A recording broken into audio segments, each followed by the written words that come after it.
Buenas tardes. Vamos a hablar hoy de Quevedo, mi poeta favorito. Durante muchos años fue mi poeta favorito.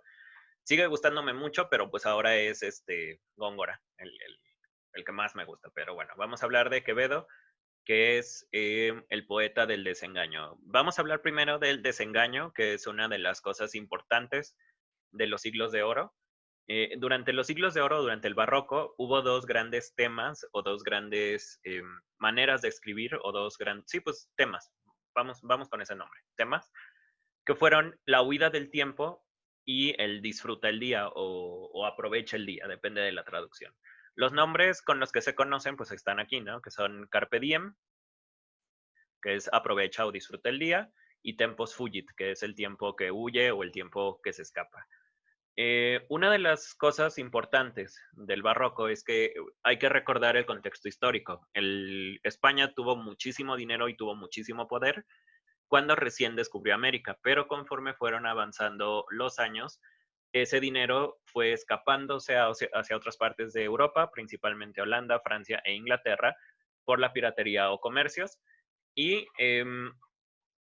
todo este lujo que llegó a tener España quedó en el recuerdo de todas las personas que vivieron ya no bajo Felipe II, que fue el que logró tener más dinero, sino con sus descendientes. Entonces, muchos de los españoles recordaban esta época de gloria y de esplendor de España, pero ya no les tocó vivir eso, ya les tocó vivir una época de crisis, una época de carencias y una época en la que ni siquiera podían a veces pagar la comida. Entonces, esta, este contexto histórico les mete en la cabeza la idea de que esta fama y esta gloria que tuvo España durante un tiempo fue un engaño de la vida o del diablo, porque recordemos que todo está ligado con la religión de alguna manera, y eh, pues la vida o la pobreza, la miseria, les enseñó el mundo real, los desengañó. Entonces, este es un tema que es súper común en los barrocos, todos ellos lo toman, es una cosa como muy generacional o muy, pues sí, muy de esta época, de gente que llegó a tener o llegó a conocer gloria y al final pues resultó que era falsa. Entonces, una de las cosas importantes de esta idea del desengaño es que nos va a decir la gente prefiere estar engañada, vivir engañada, pero son pocos aquellos que, que logran entender o que logran enfrentar el mundo, desengañarse y aún así sobrevivir a este mundo. El desengaño es una cosa que puede matarte, según los barrocos. Entonces, bueno, es eso. Y una segunda cosa importante, que ya sí es un poquito relacionada, es que casi todos los escritores terminaban en la política o en la corte de alguna manera. Cervantes, bueno, fue soldado, pero también fue alguien de la corte.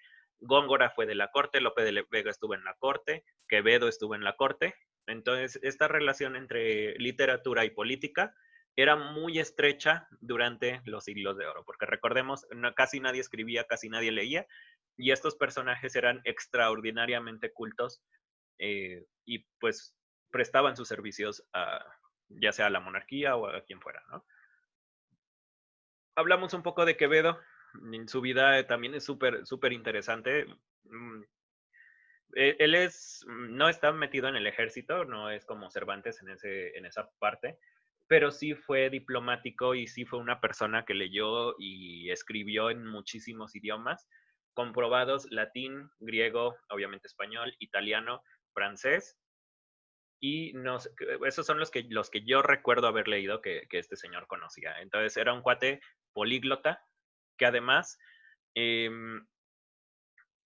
no solo hablaba bien los idiomas, sino que cuando estuvo de diplomático en Italia, de hecho fue un espía en Italia, hablaba tan bien el italiano que la gente creía que era nativo de ahí mismo. Entonces era una cosa bastante útil si quieres ser espía, ¿no? Nace en 1547 en Madrid y muere en 1645. Es uno de los poetas más grandes del barroco, de hecho es el más grande de los poetas amorosos que se tiene registro.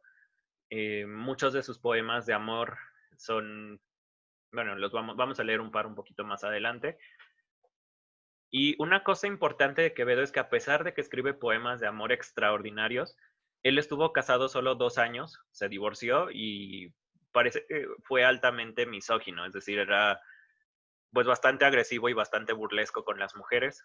Eso lo vemos en varios de sus tratados, sobre todo en Los sueños del infierno, de los que vamos a hablar más adelante. Y es como muy curioso que tenga esta capacidad de expresar cosas tan bonitas del amor y al mismo tiempo en su vida personal haya sido, pues, casi lo contrario, ¿no? En 1546 perdón, 1596 conoce a Lope de Vega y a Cervantes. Se hace muy amigo de Lope de Vega, lo había mencionado ya antes, es muy, muy amigo de Lope durante el resto de su vida. Y el conde duque de Olivares lo manda a Italia a espiar durante un tiempo. Está en Nápoles y está eh, no recuerdo qué otra ciudad, creo que la Toscana. Me parece que 2 o 3 más, pero está un tiempo en Italia.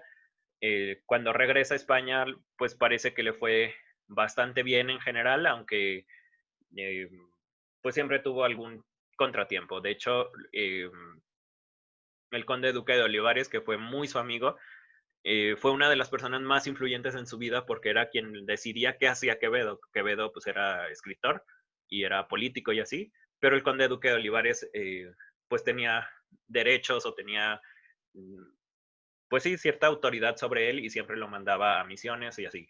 De la suerte de Quevedo depende mucho del conde duque, están como muy ligados estas dos figuras, porque cuando el conde duque de Olivares muere o pierde el título de conde, pues a Quevedo se lo llevan entre las patas también. Y bueno, escribió un montón de cosas, principalmente poesía, pero también escribió narrativo. Vamos a hablar un poquito de la poesía de Quevedo. Una de sus principales características es la acumulación de significados. Esto lo hace, según los estudios básicos del barroco, pues es conceptista. Realmente es un desarrollo más grande del concepto que trabaja Baltasar Gracián y que ya hablamos en el video del barroco, en el primero. Pero bueno, esta es una característica suya. Él mete muchos juegos de lenguaje, pero no son tan complejos o no son tan... eh, tienen una apariencia más sencilla, es mejor decirlo así, porque son muy complejos, pero tienen apariencia más sencilla. No utiliza palabras tan rimbombantes como Góngora, busca las palabras del pueblo, eso es a lo que quiero llegar. Es muy sencillo y hay algunos versos o algunos poemas que parece que los escribieron ahorita, no hace 400 años, de lo simples que son. Entonces es muy padre leer a Quevedo por eso, porque de repente decimos, pues esto lo pudo haber escrito alguien en el año 2000 o en el año 1950, pero lo escribieron en 1600, ¿no? La primera o la principal forma que utiliza Quevedo para sus poemas es el soneto, pero utiliza también muchos otros tipos. De los más comunes son las letrillas, coplas, canciones y los romances. También utiliza mucho el romance. Por último, los temas de Quevedo son el dolor, la muerte, el desengaño y también mete muchos poemas religiosos que se llaman, recordaré el nombre y ahorita se los agrego.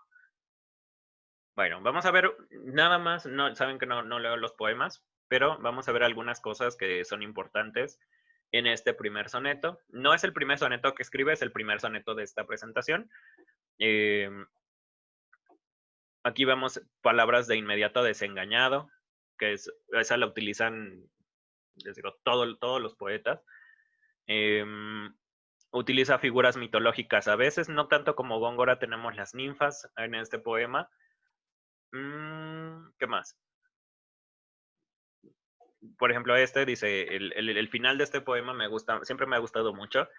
Dice, las niñas de aquestos ojos míos, recordemos que la pupila se llama las niñas también, entonces las pupilas de estos ojos míos se han vuelto con la ausencia de tus ojos.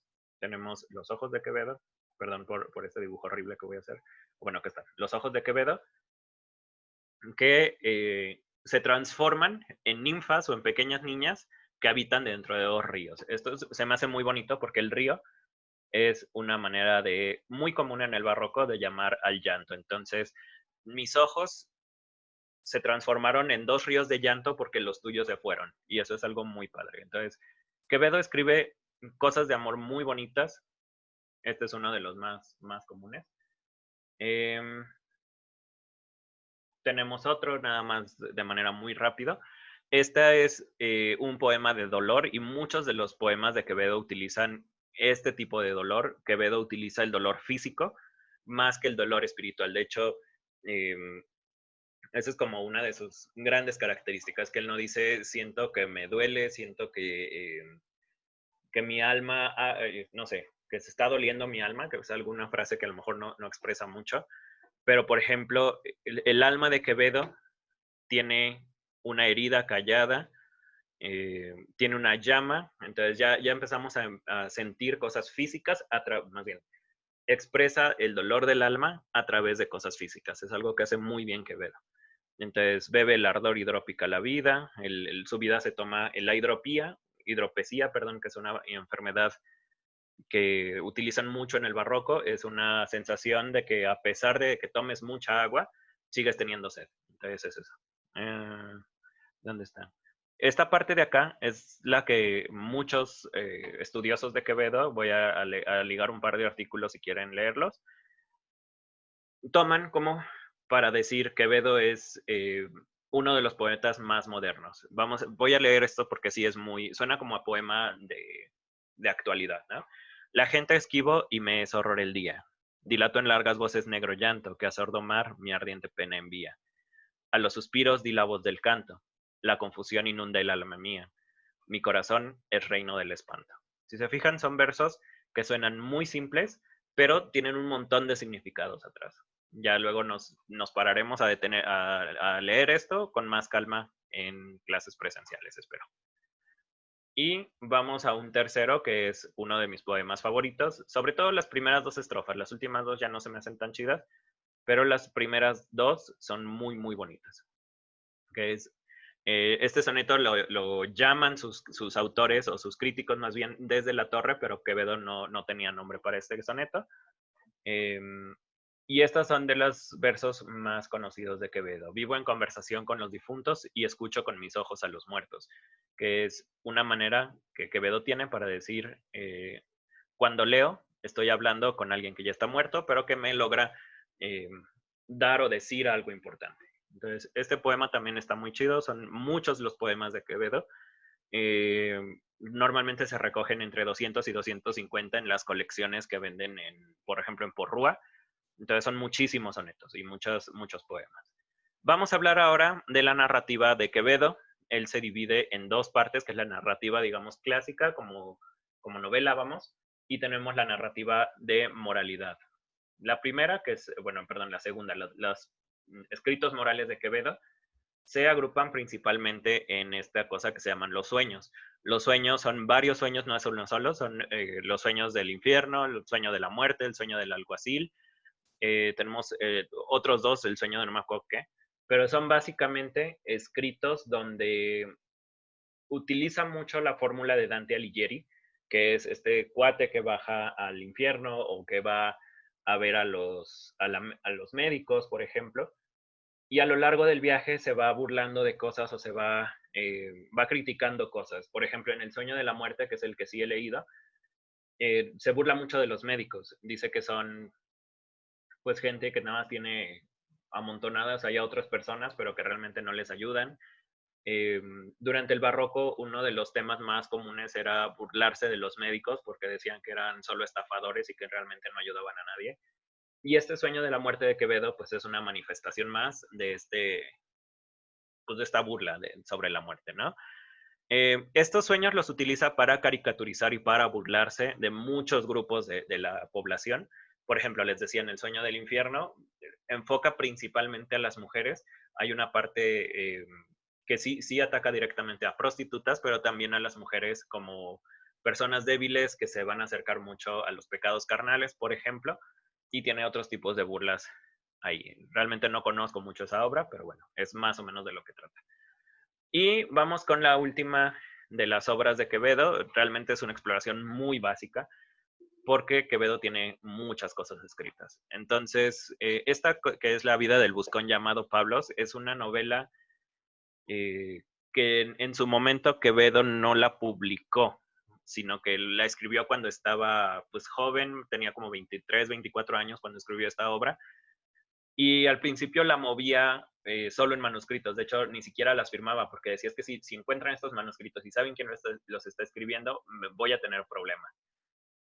Pero al final sí se sabe que lo escribe él y fue muy popular, no tanto como el Quijote fue como una explosión de narrativa, pero el Buscón fue popular porque era una obra muy divertida y muy fácil de leer y pasaban un montón de desgracias. El Buscón, de manera muy simple, trata de este cuate que es Pablos, lo vemos desde que es un niño y cómo poco a poco en su vida se va corrompiendo. Una de las primeras cosas que hace, por ejemplo, lo mandan a un monasterio, una sacristía, un lugar donde hay monjes. Y el jefe de este convento es pues un miserable que no les da de comer. Y dice Pablos que tenía que juntar la carne y la cecina durante 2 o 3 días para más o menos comer decente un día. Eh, Se hace muy amigo de un Diego y al final pues se va corrompiendo poco a poco hasta que llega a ser un gran bandido, pero con un alma muy pues deshecha, ¿no? Entonces, esta novela no es única en el sentido de que no es ni la primera que habla de un bribón, ni la última. Toda esta novela se engloba en el género picaresco y tenemos otras como La Celestina, ¿cómo se llama este señor? El de los ojos, el Lazarillo de Tormes. Entonces tenemos un par más que son famosas, pero una de las más conocidas y más representativas del género picaresco es esta de Quevedo. Entonces, con esto terminamos la exploración básica de Francisco de Quevedo, uno de mis poetas favoritos. Y la próxima sesión vamos a hablar de Góngora, que es mi poeta favorito y uno de los más grandes representantes del barroco y también del estilo al que se le ha llamado culterano, pero que realmente es conceptismo si lo vemos a través de los ojos de Baltasar Gracián. Si les ha gustado esto, pues déjenme un comentario, pónganle ahí una suscribida al canal, ahí dejo el video más reciente, que es el de Cervantes, lo voy a dejar aquí arriba. Abajo pongo la lista de mis temas favoritos de historia. Y pues bueno, con eso terminamos. Muchas gracias.